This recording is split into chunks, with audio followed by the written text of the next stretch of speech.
If they let in hundreds or thousands of people who already have criminal records, if deporting them creates a mass deportation, I'm all for it. But what if rounded up in all of that are people who work on a farm, they're doing the jobs that Americans don't want to do? Does that worry you? That wouldn't be fair. Of course, they need to make sure that they don't throw away, they don't kick out, they don't deport people that are family oriented.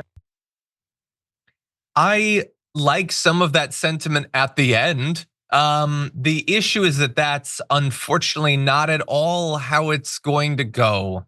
And as I respond at least to this example and the others we're gonna give, like, I don't bring these people up to be like, look how ridiculous their view is. I understand people are doing their best to digest a lot of information in a complex, fast moving world where not everybody can afford to put hours into politics every day like I can.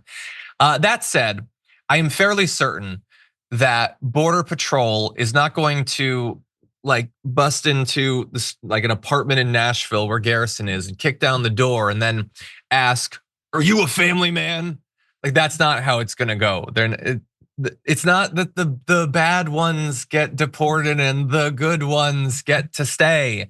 If anything, like, the good ones who work at a company that we like, we're gonna look the other way at, and the ones that haven't paid us our protection money are gonna go. Like, there's some ways that it might break down, but yeah, no, that's not how it's gonna work. If they get what they want, and Tom Homan, is saying, buckle up, it's gonna be wild.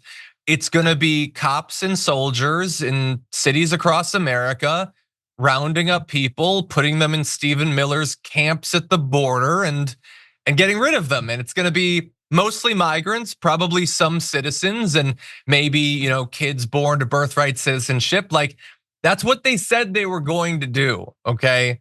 Garrison, I'm curious what you think about this. Yeah, it makes me really sad, in part because I've talked to people like this, and the reality is that there's just information that's missing in the calculation. And that's the thing that makes me really, really sad in all of it. When at the RNC, the numbers I heard were somewhere between 11 million and 20 million people that they intend to deport.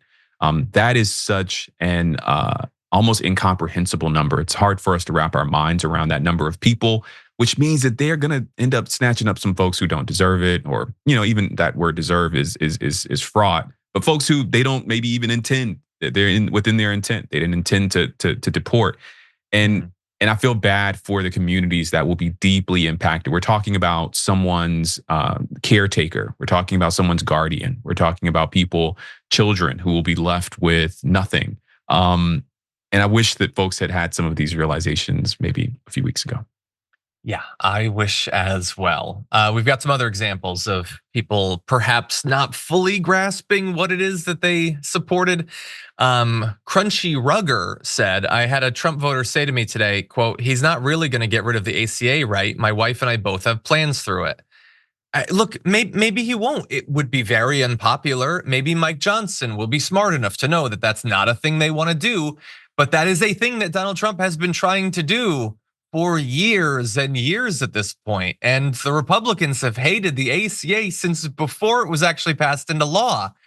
I know a lot of this could be apocryphal, but I know people have seen a conversation going around of someone who's like, finally we're gonna kill Obamacare. Who needs it? We've got the ACA. And it's like, no, that can't be what you think. That can't be possible. But maybe, and then, on an issue that they're definitely gonna hit the ground running on in the Trump administration, you turn to this. This has gone quite viral. This is from an American woman today. "My husband works for a small manufacturing company, and here's in southwestern PA, that means most employees are Trump voters. When the president of the company sat them down today to tell them their annual Christmas bonus would not come this year because they now need to purchase at least a year's worth of products prior to January 21st due to the proposed tariffs, they did not understand. My husband said that their president had to explain what a tariff is and how it will directly hurt their company. They all thought the foreign company paid the tariff. This is the level of ignorance voting against their own interests here in PA, where we failed American women and children last night." And John Cooper had a tweet about how his neighbor thought that China was gonna pay for the tariffs. And look, tariffs, there's no reason that the American people by the millions need to understand how tariffs work. They should be able to rely on maybe their elected leaders understanding how tariffs work. And Garrison, maybe we can have a conversation about whether we think Donald Trump actually doesn't get how they work, or if in fact he does know how they work and he just doesn't care and he's doing it for other reasons. But that, I think, right there is going to be one of the biggest sources of whiplash. You mentioned it earlier in the show, the effect that it's going to have on prices and inflation, but let me know what you think. Yeah, I mean, I think the big project of the political right in America has been to basically get rid of taxes. And so they have this word that people now know, and he can just say, we'll do tariffs, and that will do it. And it will enable the political right to do the thing that they've been trying to do, which is to lower taxes, particularly on the wealthy, for a very, very long time, to diminish the size of our government, to defund our government for a very, very long time. And so I do think that some of this stuff will happen. I don't know if he misunderstands what tariffs are or not. I don't know, but I do think that they will defund our government. I do think that they will get rid of the Department of Education. And there will be a lot of people who will not have access to quality education as a result of it. There'll be a lot of Black students who won't be able to go to HBCUs. There'll be HBCUs that will have to shut down or at least diminish their capacity because of these decisions. These decisions will have very real impacts. And again, I try not to doom and gloom, but if they do what they say that they're gonna do, there's doom and gloom in our future for certain people in America.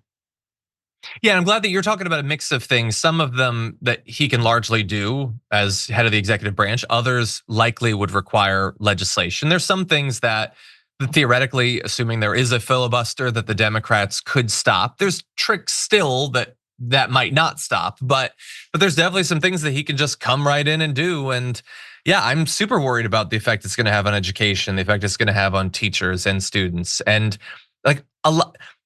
There's likely damage that'll come from this that they should be worried about because there will be a voter backlash. And then there's others that they probably know and don't care. Like I don't think they think, a reduction in the quality of education is even worth pondering. I don't think there will be enough. I don't think they think there will be enough of an electoral backlash.